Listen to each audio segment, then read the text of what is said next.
you have ever heard of me before? Almost everyone. Excellent. I'm so excited about that. I'm here to talk to you today about a BHAG. Now, that's not the person sitting next to you. No elbowing. I think it's really important that we understand that probably most of you in this room at one time or other have had a BHAG, or you currently have one.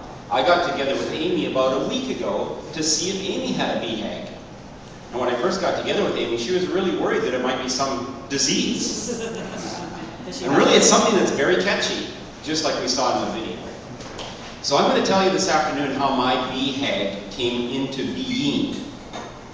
And a BHAG just stands for a big, hairy, audacious goal. Something that's inside of you that's been stirring in there, and it's times it's tried to rise up and it's tried to move you ahead. It's tried to make you that shirtless man. And it's interesting how many times we've actually ignored that. So I can't remember a time in my life when I didn't want to be a pharmacist. I don't know why. Maybe it was because I grew up in the 60s.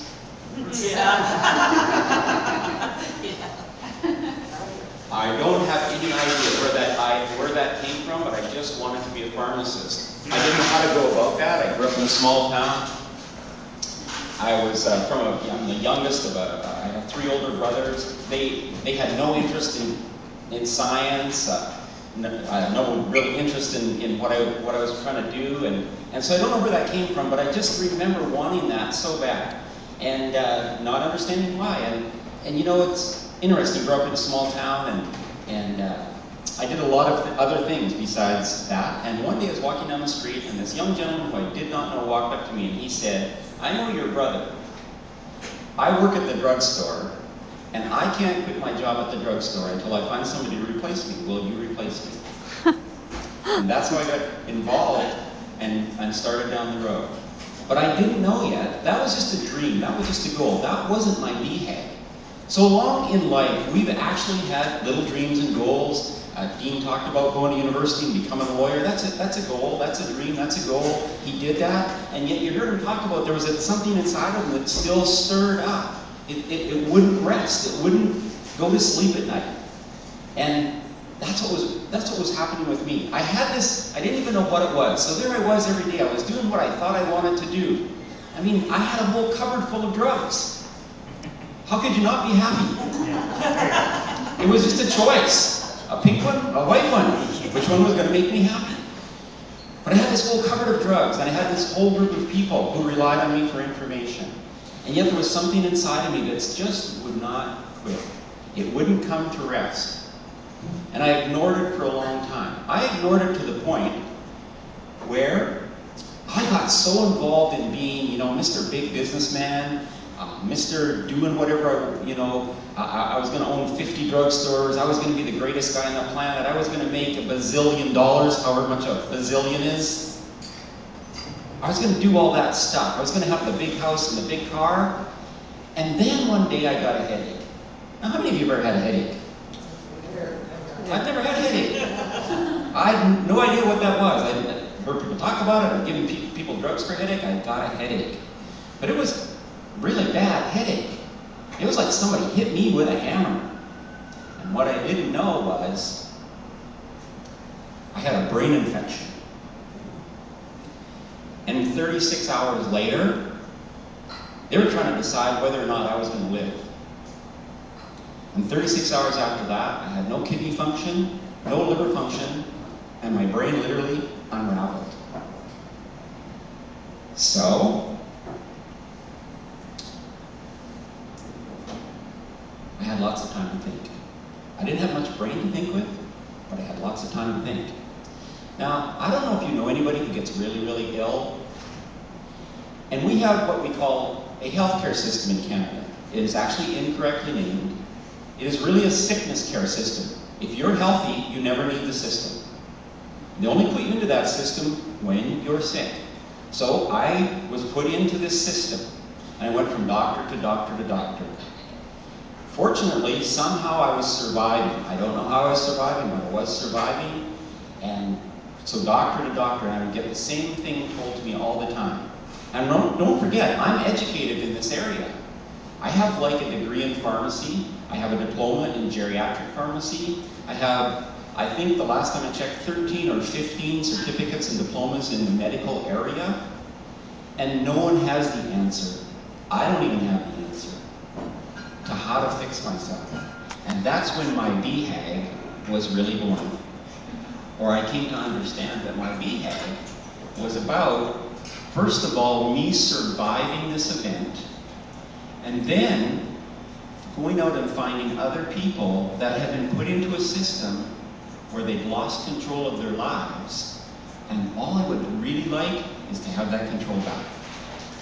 Do you know what it would be like to go through life and not ever feel somebody hug you again, or not be able to go to a restaurant? There was a time in my life when I couldn't go to a restaurant. They wouldn't take me to a restaurant because we had little kids, and it wasn't the little kids they were afraid that would make the mess, it was me they were afraid that would make the mess. And I was bigger, so I made bigger messes.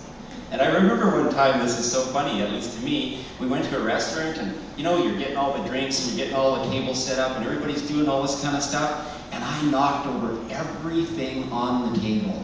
And this lady came to clean it up, and our son, he spoke right up right away, and he said, "It's not me, it was him." It was my dad.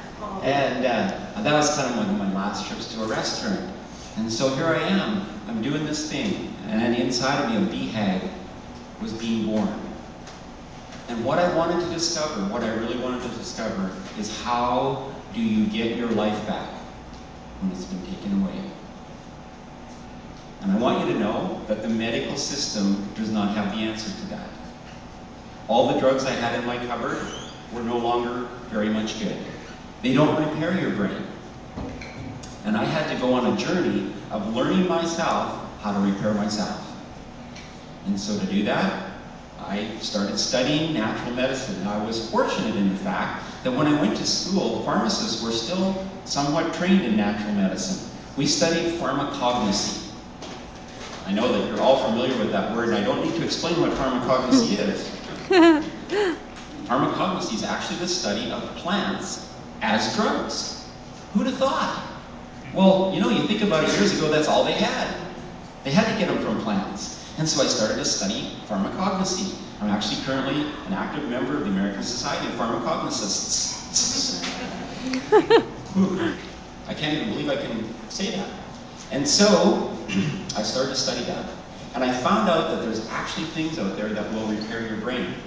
I found a couple of products here in Canada. They were developed in Montreal. There's a product called Immunical. And I started to take this protein supplement, a basic amino acid that my brain needed. And then there's some friends back there that are taking care of a booth. It's got some cherry juice and it's got some other stuff. That's all natural products back there that help me repair my brain. To the point where, a few years ago, I could go back to a restaurant. I could go out to eat. Actually, it was so fun meeting Amy at the coffee shop because I remember a time when I couldn't do that. And I actually got a big drink, and Amy's having a coffee, and I could sit there and relax because I didn't have to worry about spilling it. It's kind of cool. And I can actually feel when people hug me. That's pretty cool too. And I can do a lot of other stuff that I never used to do. 5, 6 years ago, I couldn't drive a car. It wasn't safe to drive a car. It wasn't that I didn't drive a car. It wasn't that it wasn't safe, but I know a lot of people like that. They're out there driving their cars right now. And you know, it's just kind of weird how life all happens. And so then I discovered my BHAG. And so here's my BHAG. My BHAG, I want to touch 1 million people who've lost their life to the medical system and who want it back. I want them to know that there is a way back. There is a road back. And working together. I'm not against anybody. I'm very happy that we have great doctors and a great system here in North America, and actually we're the best at trauma medicine, and we literally can bring people back from the dead. We're really good at that. But when it comes to putting people's lives back together, putting your brain back together, and doing things like that, that's where I'd like to come in. And so I'm just going to ask you this. If you know anybody that you know who's lost their life to a medical system, or is losing their life to that, you can send them to my website. It's really simple, askalanogden.com. because I'd like to hear from them. I'd like to start this community of people. I'd like to start, maybe I'm the shirtless man, but I'd like people to know that there is a way back. There is hope. There's hope for everyone. There are things you can do and things you can take, people you can surround yourself with. I'm not part of a support group, because I went to support groups and I found out that most of those people, they loved where they were. They wanted to stay there. And I didn't want to stay there. I wanted to get better. I wanted to do what I'm doing today. I had a really cool ride on a float plane over here, and that was beautiful. I'm spending time with really great people. That's awesome. I look around and I see the stuff that Amy and Michael have put together, and the art and all that kind of stuff, and I think, wow, that's so cool. Because, they use their hands to do that. And for a while, I couldn't even lift a pen. I couldn't write anything. And so it's just cool to be here. So I want you to know that I'm really grateful. I'm glad that Gratitudes are here. What a treat. Wow, that's so cool that they're here. Because I'm really grateful. I'm not only grateful to be here, I'm just grateful to be anywhere. And I hope you are too. So, from my heart to your heart, I really love you guys. It's been great to share this with you. You can talk to my friends back there. They can help you access some of those products if you like. And I'd love to hear from anybody that you know that would like their life back. And here's what I'd like to ask of you. If you have a BHAG, don't let it bust your brain before you do something about it. Okay? Thanks.